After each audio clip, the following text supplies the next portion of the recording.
여러분, 안녕하십니까? 광여 인문학 그 깊고도 담담한 서재로 여러분을 초대합니다. 오늘 우리는 동양 철학의 최고 고전인 논어하기 편 9장의 위대한 결론, 즉 신종추원 민덕기우라는 구절의 진정한 의미를 완성하고자 합니다. 앞선 시간에 우리는 마지막을 신중히 모시는 신종과 멀리 가신 조상의 근본을 추모하는 추원의 행위가 어떻게 인간의 마음을 멀고 두터운 상태로 이끄는지 논증해 드렸습니다.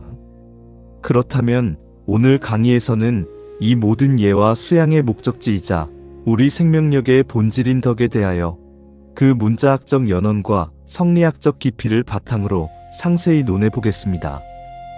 흔히 세상 사람들은 덕을 쌓는다고 말합니다. 외부의 도덕 규범을 내 안으로 주입하여 백지 상태의 마음 위에 벽돌을 올리듯 덕을 생성해낸다고 착각합니다.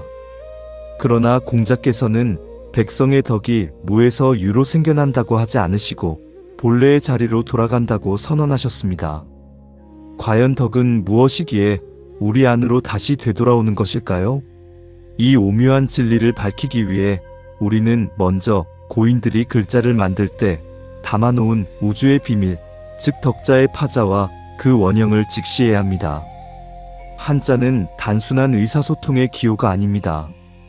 그것은 사물의 이치를 꿰뚫어 본 현자들의 철학적 응축입니다. 덕이라는 글자를 해체해보면 이 글자는 세 가지 핵심 기둥으로 이루어져 있음을 알 수 있습니다. 그것은 바로 조금 걸을 척, 고들찍, 그리고 마음심입니다. 먼저 덕의 내면적 뼈대를 구성하는 직과 심의 결합을 주목해 보십시오. 갑골문과 같은 고문자의 연원으로 거슬러 올라가면 직은 사람의 눈 위에 수직선이 그어져 있는 숭고한 형상을 띠고 있습니다. 여기서 수직선이 상징하는 바는 무엇이겠습니까? 그것은 사물과 세계를 바라볼 때 어떠한 사심이나 편견에 치우치지 않고 가장 바르고 곧게 바라보는 정직한 시선, 즉 직시의 위엄을 뜻합니다. 그 흔들림 없는 정직한 시선이 외부를 향하는 데 그치지 않고 우리 육신의 가장 깊은 곳인 마음 한가운데에 단단히 뿌리내리고 있는 상태. 그것이 바로 옛사람들이 규정한 덕의 근원입니다. 시대가 흘러 소전체로 자연이 변화하면서 이 직자는 열십자와 눈목자, 그리고 마음심자가 겹겹이 포개어진 형태로 그 의미가 더욱 심화되어 해석되기도 합니다. 10개의 눈이 보고 있다는 것은 동서남북 모든 방향에서 쏟아지는 하늘의 시선이자 절대적인 보편의 진리입니다. 광여가 통찰한 바와 같이 10개의 눈이 불꽃처럼 지켜보고 있으니 나의 마음이 결코 거짓으로 숨을 곳이 없다는 이 서늘하고도 장엄한 비유는 하늘이 우리에게 부여한 이 고든 본성이 속일 수 없는 절대 가치임을 극명하게 보여줍니다. 우리 마음 깊숙한 곳에는 눈에 보이지 않는 바른 직선이 숨어 있습니다. 우리는 그것을 하늘의 지문이라 부르며 성리학에서는 이를 본연의 발음, 즉 본유의 직이라 명명합니다. 이러한 문자학적 전제 위에서 우리는 위대한 철학적 도약을 이루게 됩니다. 덕이라는 것은 바깥에서 낯선 지식을 주입하여 새롭게 생성해내는 발명품이 결코 아닙니다. 그것은 우리가 어머니의 태중에서 세상으로 나올 때 하늘로부터 이미 부여받은 보석, 즉 본유의 자질입니다. 중용의 첫머리인 천명지위성을 떠올려 보십시오. 하늘이 만물에 명령하여 부여한 것을 일컬어 인간의 성이라 합니다. 하늘이 내린 전체 집합이 성이라면 그 상자 안에 가득 채워져 있는 찬란한 내용물이 바로 인, 의, 예, 지라는 네 가지 덕, 곧 사덕입니다. 우리는 이미 사덕을 완전하게 소유하고 태어났습니다. 그러므로 성리학의 관점에서 없던 덕을 새로 만든다는 얄팍한 생성의 논리는 성립할 수조차 없는 것입니다. 이를 명확히 뒷받침하는 것이 바로 득과 덕의 문법적 동형성입니다. 옛 선인들은 덕은 얻는 것이다 라고 통가하여 사용했습니다. 남송의 대유학자 주자는 덕을 정의하기를 도지드거 심자야라고 하였습니다. 번역하자면 도를 마음에서 얻은 것이라 흔히 풀이하지만 여기에는 훨씬 더 정밀한 우주의 문법이 숨어 있습니다. 지자를 단순한 관용격이 아니라 당당한 추격조사로 세워 다시 읽어보십시오.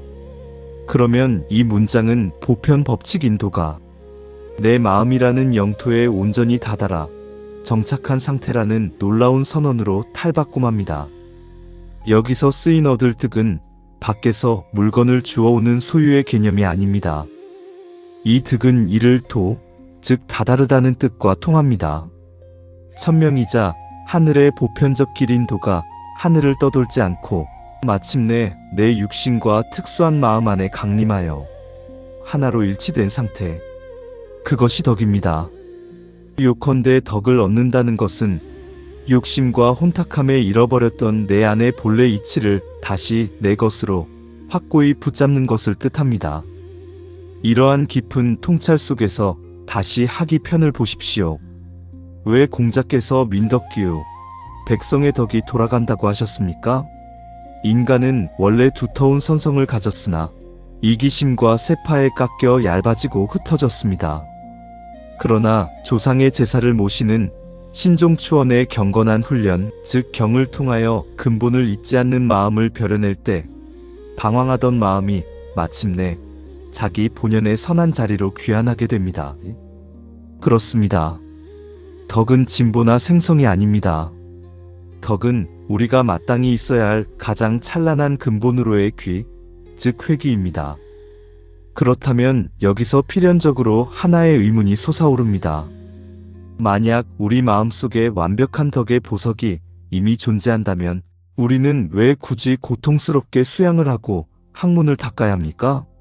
가만히 방 안에 앉아 명상만 하고 있어도 내 안의 정직함이 저절로 세상을 구원할 수 있는 것 아닙니까? 이 오만한 착각을 부수기 위해 옛 현인들은 덕자의 완성을 위해 치명적인 장치 하나를 더해 두었습니다. 다시 글자를 보십시오.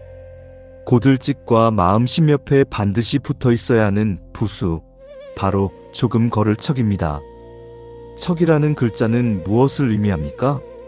그것은 멈춰 있지 않고 길 위를 나아가는 구체적인 발걸음, 즉 사회적 실천이자 부단한 행위의 궤적입니다. 여러분, 아무리 마음속에 절대 흔들리지 않는 훌륭한 본성의 직선을 품고 태어났어도 험난한 삶의 현장에서 그 발음을 현실의 길 위로 이끌어내지 않으면 어떻게 되겠습니까?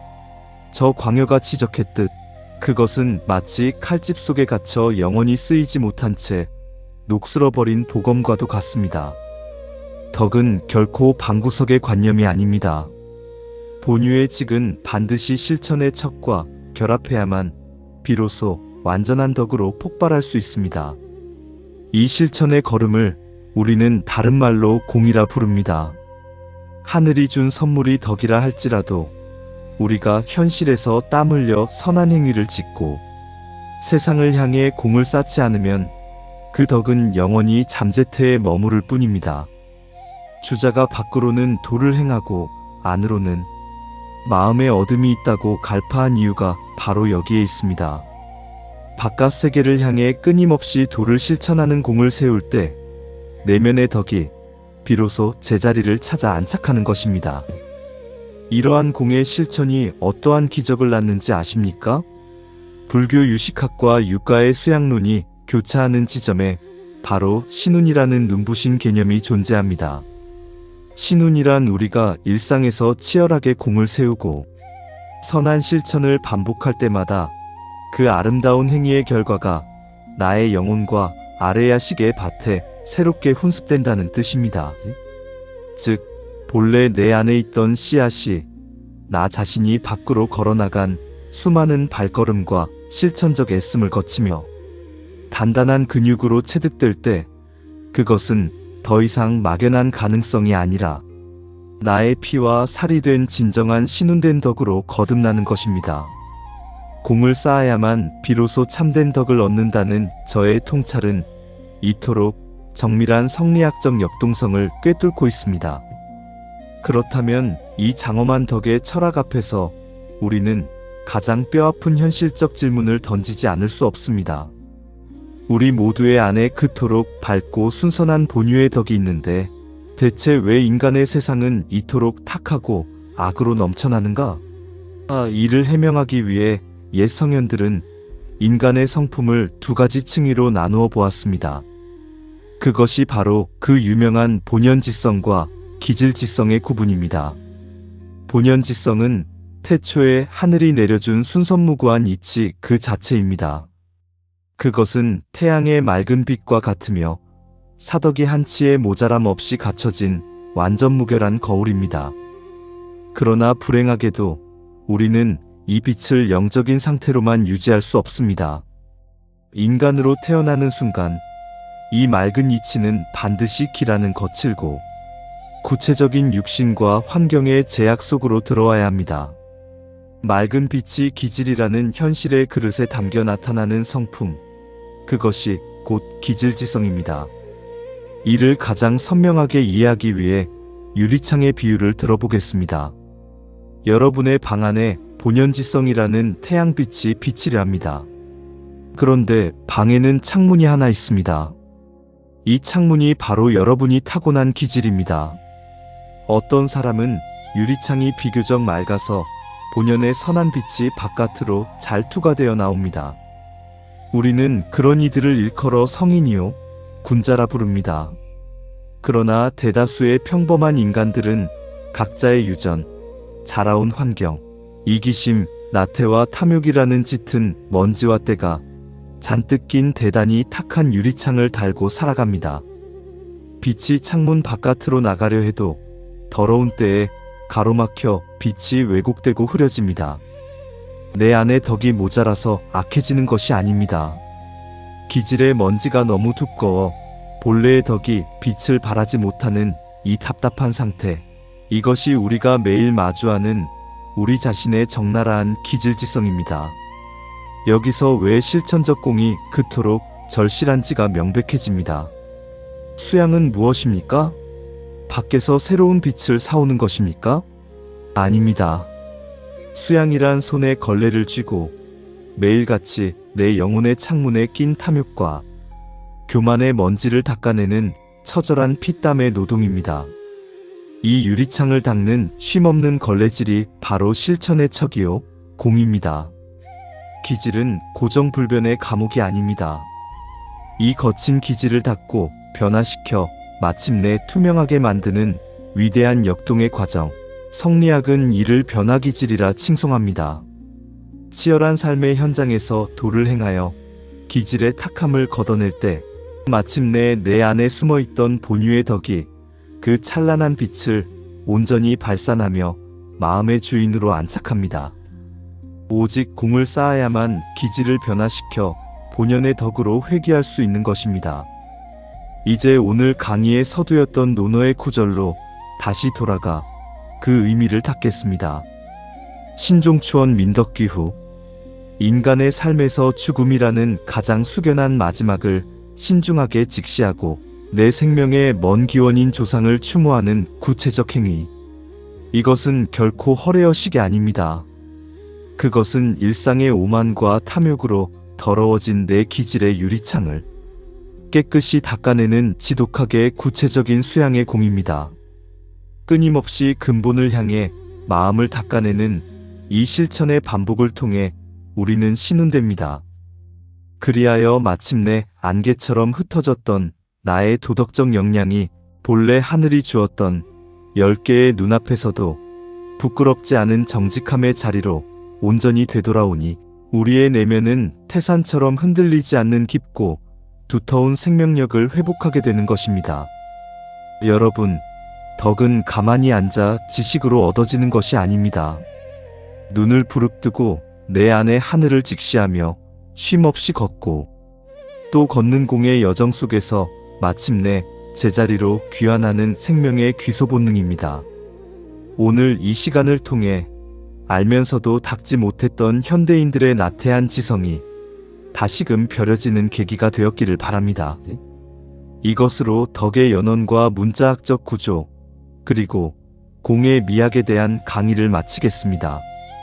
다음 시간에는 이토록 고귀하게 회복된 덕이 어떻게 우주의 보편적 길인 도와 만나는지, 그리고 사덕 중에서도 가장 강력한 실천력을 지닌 의가 현실 속에서 어떻게 구체적인 공을 빚어내는지를 중점적으로 파헤쳐 보겠습니다. 내 안에 위대한 씨앗을 깨우는 발걸음에 동참해 주신 여러분께 깊이 감사드립니다. 평안하십시오.